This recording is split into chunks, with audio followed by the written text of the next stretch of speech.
Hello, everyone, and a warm welcome to this episode of Strengther, a special initiative by CXO Digital Pulse. Now, we all are aware that International Women's Day is marked annually on 8th of March. It was officially recognized by the UN in 1977. This global event serves as a platform to celebrate women's social, economic, cultural, and political achievements while advocating their rights. Now, ongoing discussions continue to highlight their concerns, challenges, and the demand for equal opportunities. Women have definitely made stride in the workforce, including the leadership roles, and even now in the most emerging technology sector, artificial intelligence. Now, AI is transforming industries. Their presence, as in the women's presence in leadership, is becoming more crucial even in this specific sector. From navigating AI's impact to promoting equitable upskilling, the key question remains: are organizations truly ensuring inclusivity in tech driven decision making?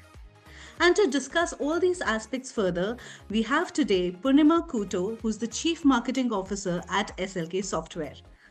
Warm welcome, Poornima. Thank you, Pratik, and thank you for having me. And absolutely delighted to be a part of this conversation. Great. It's indeed our pleasure to have you there. And it would be great to have really key insights specifically on the occasion of Women's Day, which is today.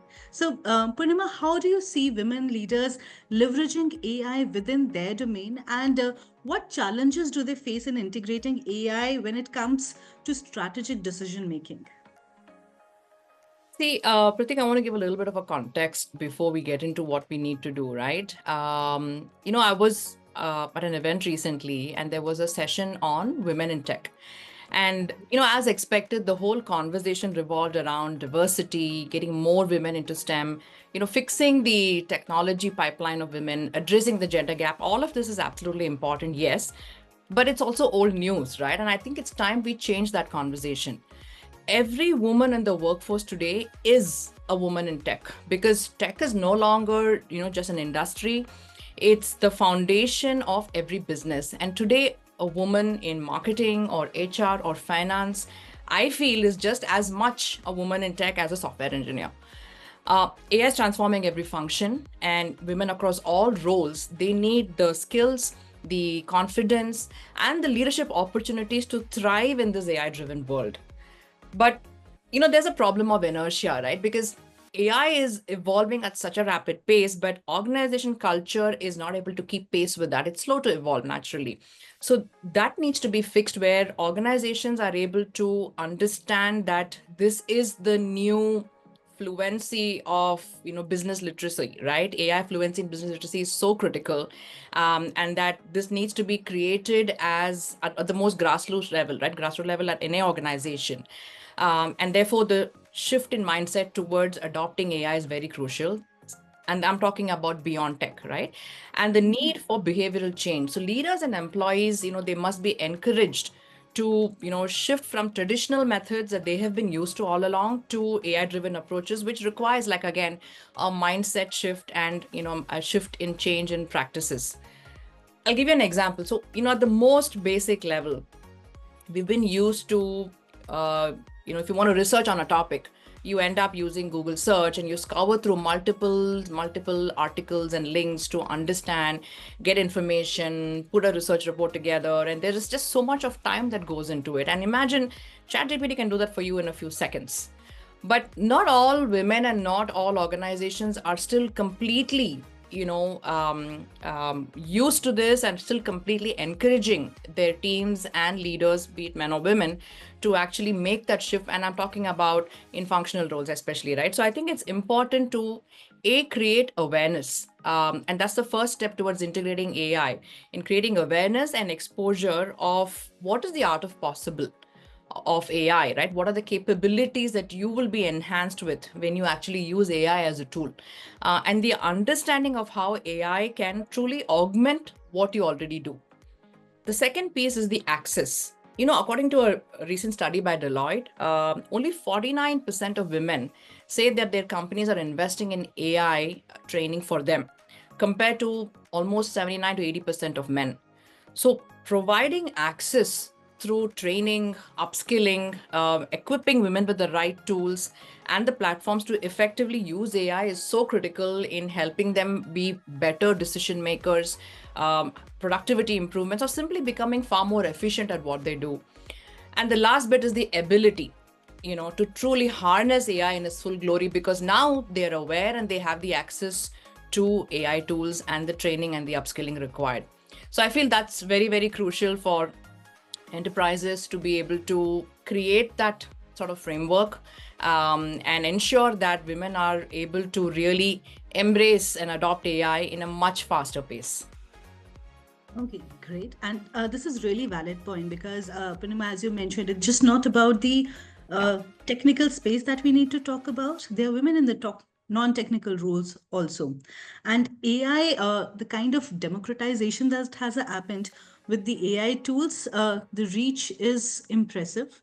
It's just about the utilization of AI to the best to ensure that kind of influential decisions that can be made using this really powerful tool that we have. Yeah, absolutely. Okay, so Purnima, while you have captured these so many points in such a crisp and a better way, I would really like to understand that how businesses can actually, apart from the training, how can they create a more inclusive AI strategy that empowers women leader to drive those meaningful innovation and transformation within the enterprise? So, I think it's important that, inclusion in AI, it isn't just about training, okay? It's about leadership, culture, and behavioral shift that I spoke about, and accountability, right? So we need real action, not just good intentions.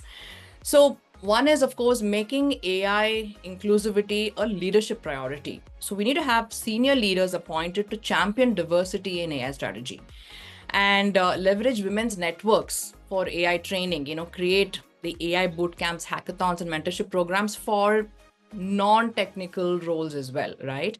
And that's where the whole AI for business leaders comes in. You need to have tailored programs for execs in, let's say, HR, finance, operations, marketing, any function outside of the tech teams and the IT teams, to understand and get trained on how AI would be relevant for them. What are the use cases, and how do you truly become more productive and efficient using AI as a tool? And then, of course, you need to track progress, measure how many women are leading AI initiatives, not just attending training, perhaps even reward them. Okay, reward them for the ability to use AI to be better at what they do and become, better leaders. And actually, India is a great example. Almost 79% of senior women here are already using AI, and which is actually leading the global AI skill adoption. So if we act now, honestly, AI can be an equalizer and not an accelerator of bias. Okay, great. And while organizations are taking all these initiatives from their side, any advice that you would like to give to the women in the workforce or leadership to ensure that while these actions are there, how they can leverage these opportunities to the most and actually shine and slay? So, I think it's important, first of all, to understand that women need to stop looking at themselves as tech or non-tech. Okay, I think it's very, very important that, and I feel there isn't enough being done for women in non-technical roles, towards the whole upskilling and providing the right kind of opportunities. In fact, one of the studies that I read recently, only 32% of women in non-tech roles have experimented with AI, which is a massive gap, right, compared to 70% of women in tech roles. And that's purely because of their job function. So an AI could widen that gap, gender gap. And we all know that, we will not lose jobs to AI, but we will lose jobs to people who know how to use AI. We know that. So if women start falling True. behind in getting AI upskilled, it only means that we're going to be missing out on massive career opportunities to those who know how to harness AI. And that could be to either men or women. So very critical that, we understand and recognize that. And, the good news is that women want to learn. I think we just need to pave that path for them and ensure that the right kind of mentorship programs, tailored training, is there for business leaders, like I said, more inclusive learning policies, And also very important is, in fact, it's a bit shocking to, see this. I read an article recently on, I think, Harvard Business Study, and it spoke about how women are hesitating to adopt AI due to workplace perceptions. Because they feel like, their expertise might come into question if they relied on AI tools. And it's like, even if they got the answer right, it's like they cheated because they used ChatGPT, right? So they're a little bit hesitant about how people might perceive their actual expertise and ability. And it's very important to create an environment in which, women feel they can participate and try these tools and they won't be judged for using them. So normalizing AI use across all roles can help shift this mindset. Great. And these are really interesting pointers that you shared. And the key is not to shy, take those bold steps ahead, I would say, right? Yeah, absolutely. Great. Thank you, Poornima, for your time today on this Women's Day. And what we can figure out is that ensuring equitable access, influence, and leadership in AI is not just a matter of diversity, but of driving better and more inclusive innovation. And as Ruth Bader once said, that women belong in all places when decisions are being made. It shouldn't be that women are the exceptions. And the future of AI should be no exception at all. Thank you, Poornima, for your time, for being with us today. Thank you so much, Prateek. And it was a real privilege to be a part of this conversation. Thank you. And thank you for our lovely audience for tuning with us today. Keep watching the space for more such interesting conversations. Until then, take care and keep ensuring that inclusivity is around you. Thank you.